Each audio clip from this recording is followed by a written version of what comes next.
رات ہے، اگرچہ مکمل عشرہ ہی اس کی فضیلت ہے، لیکن طاق راتوں کی خصوصی طور پر بہت ہی زیادہ فضیلت ہے، اور راج قول بھی یہی ہے کہ لیلۃ القدر کا تعلق طاق راتوں کے ساتھ ہے۔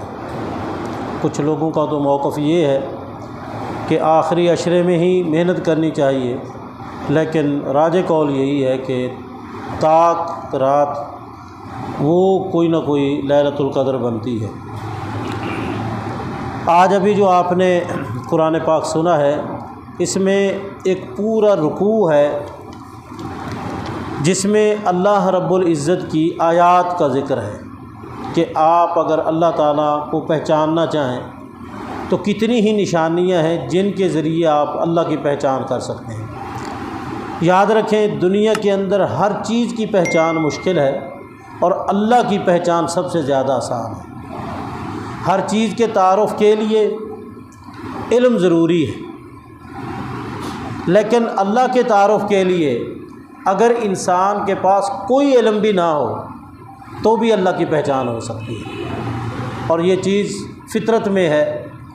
اگر فطرت انسان کی صحیح ہے تو اللہ کی پہچان مشکل نہیں، اگر فطرت خراب ہو گئی تو پھر پہچان بھی مشکل ہے۔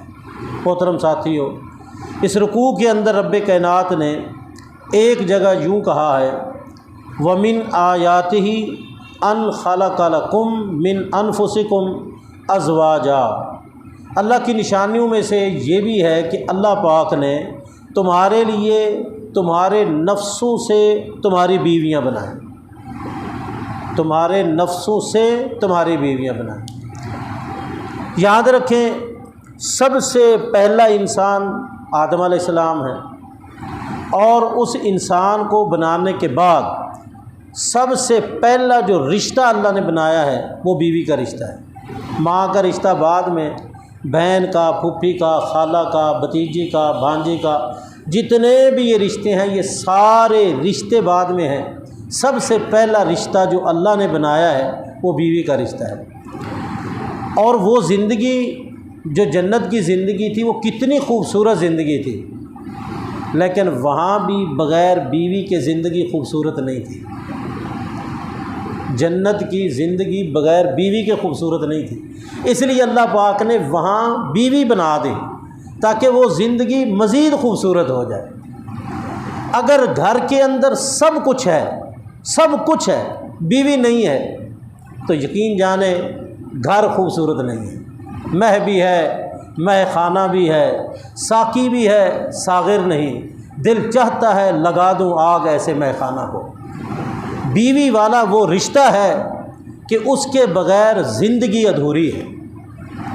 ماں کے رشتے کے ساتھ ایمان نہیں مکمل ہوتا، یاد رکھیں، ماں کے رشتے کے ساتھ ایمان نہیں مکمل ہوتا، باپ کے رشتے کے ساتھ ایمان نہیں مکمل ہوتا، بیٹی اور بیٹے کے رشتے کے ساتھ ایمان نہیں مکمل ہوتا، پھوپھی، خالہ، بھتیجی، بھانجی کے رشتے کے ساتھ ایمان نہیں مکمل ہوتا۔ ایمان کی تکمیل ہوتی ہے اس وقت جب انسان کی بیوی اس کے گھر آتی ہے، اور ایسے انسان کا ایمان کتنا مکمل ہوگا جس کی بیویاں 4 ہیں، اس کا ایمان کتنا مکمل ہوگا؟ جس کی بیوی 4 ہیں اس کا ایمان مکمل۔ لیکن 4 بیویوں کے لیے اللہ پاک نے صرف ایک ہی شرط رکھی ہے، ایک شرط، کوئی شرط نہیں پہلی بیوی کو بتانا، کوئی شرط نہیں ساس سسر سے اجازت لینا، کوئی شرط نہیں سالوں کو بتانا، کوئی شرط نہیں ہے ماں باپ کو بتانا، صرف ایک ہی شرط ہے کہ انصاف 100% وہ کر سکتا ہے، بس اللہ پاک نے یہی شرط رکھی۔ اور اس وقت، اس دور میں، اس معاشرے میں بہت ہی مشکل ہے انصاف کرنا۔ اور یاد رکھیں، اللہ پاک نے جو انسان کو پابند کیا انصاف کے حوالے سے، وہ اسی معاملے میں ہے جو انسان کے پاس اختیار ہے۔ جو انسان کے اختیار میں نہیں ہے، انسان مکلف ہی نہیں ہے۔ اور وہ کون سا معاملہ ہے جس میں انسان مکلف نہیں ہے؟ وہ ہے محبت والا پہلے۔ اس لیے رسول اللہ صلی اللہ علیہ وسلم کو سب بیویوں سے محبت تھی، لیکن جو محبت عائشہ سے تھی رضی اللہ عنہ وہ اور کسی سے بھی نہیں تھی۔ اور کہہ رہے نبی صلی اللہ علیہ وسلم یہ کہتے بھی تھے، اللہ یہ میری تقسیم ہے جس میں میں با اختیار ہوں، اور مجھے اس میں ملامت نہ کرنا جس میں مجھے اختیار ہی نہیں ہے۔ محبت ہر کسی کے ساتھ ایک جیسی ہو ہی نہیں سکتی، لیکن محبت کا معنی یہ قطعاً نہیں ہے کہ لباس میں ناانصافی، خوراک میں ناانصافی، سفر و حضر میں ناانصافی، رہنے سہنے میں ناانصافی، خوشی غمی میں ناانصافی، اولاد کے حوالے سے ناانصافی، سسرال والوں کے اعتبار سے ناانصافی، ہمسایوں میں آنے جانے کے حوالے سے ناانصافی، یہ انصافی نہیں ہونی چاہیے۔ بس ہر معاملے میں انسان انصاف کرے تو اس میں رب کائنات نے فرمایا کہ میں نے تمہارے لیے تمہارے نفسوں سے بیویاں بنا دیں۔ کیوں؟ لتسکنوا الیہا، تاکہ تم سکون حاصل کرو اس کی طرف۔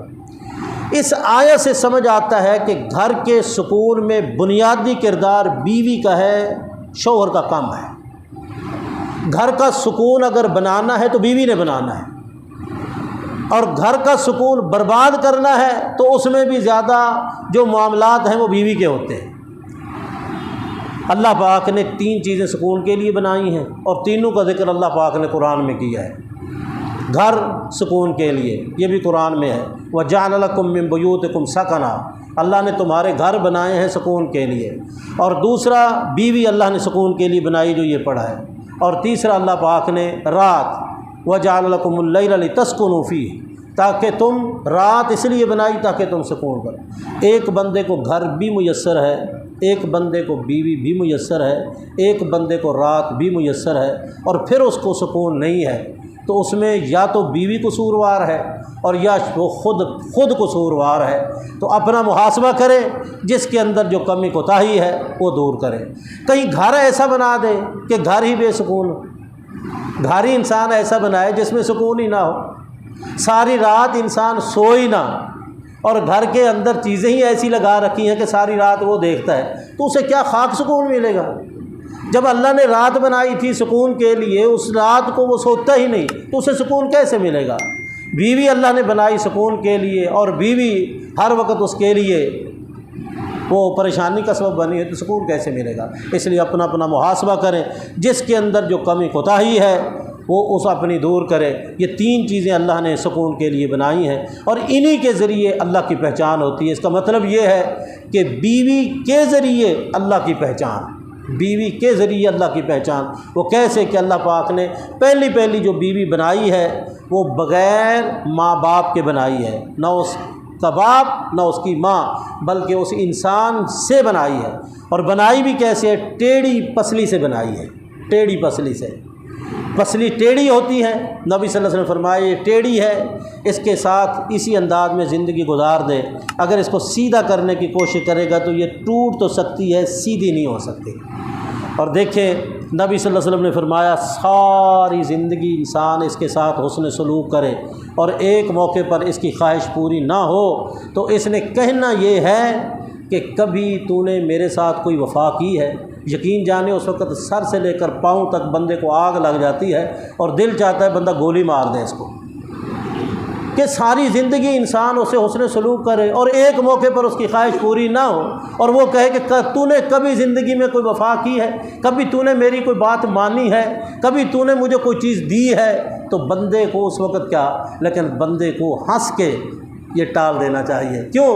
اس لیے کہ نبی صلی اللہ علیہ وسلم فرمایا یہ کہے گی، اس کی فطرت میں یہ چیز ہے۔ اب میں کسی کو موٹر سائیکل دوں اور کہوں کہ بھائی اس میں پٹرول بھی نہیں ہے، اس کا پچھلا ٹائر ٹیوب بھی خراب ہے، اس کا پلگ بھی خراب ہے، آگے جا کے وہ بند ہو جائے اور مجھے گالیاں دینے لگ جائے، کیوں بھائی میں نے تو پہلے بتا دیا کہ اس کی یہ خراب ہے۔ اللہ پاک نے پہلے بتا دیا ٹیڑھی ہے، اللہ پاک نے پہلے بتا دیا ناقص العقل ہے، اللہ پاک نے پہلے بتا دیا ناقص الدین ہے۔ دین کے اعتبار سے ناقص، عقل کے اعتبار سے ناقص، طبیعت کے اعتبار سے ٹیڑھی، زبان کے اعتبار سے یہ جملے تجھے سننے کو ملیں گے۔ اس لیے ذہنی طور پر بندہ تیار رہے کہ یہ سب کچھ ہوگا، اور بندہ ہنس کے ٹال دے کہ تیرا قصور ہی نہیں ہے، یہ تیری فطرت کے اندر ہے، یہ تو نے کہنا ہی کہنا ہے۔ جب بندہ ہنس پڑے گا تو کام خراب ہی نہیں ہوگا۔ وہ جو غصہ کرتی رہے بندہ ہنس کے ٹال دے اور کہے یہ کوئی مسئلہ نہیں ہے۔ یہ جس طرح بندے کی یوں کہے کہ یہ تو پہلے سے ریکارڈ شدہ باتیں ہیں جو میں نے سننی تھی اور وہ میں نے سن لی، تو یقین جانے کبھی بھی زندگی میں گھر برباد نہیں ہوگا۔ گھر کے اندر آپ سکون سے وقت گزاریں گے۔ اللہ تعالیٰ سے دعا گو ہوں کہ اللہ تعالیٰ ہمیں اللہ کی پہچان جن جن چیزوں کے ذریعے ہو سکتی ہے، اللہ ہمیں توفیق دے کہ ہم صحیح معنوں میں اللہ کی پہچان کریں۔ آمین۔ واقول قولی ھذا وآخر دعوانا الحمد للہ رب العالمین۔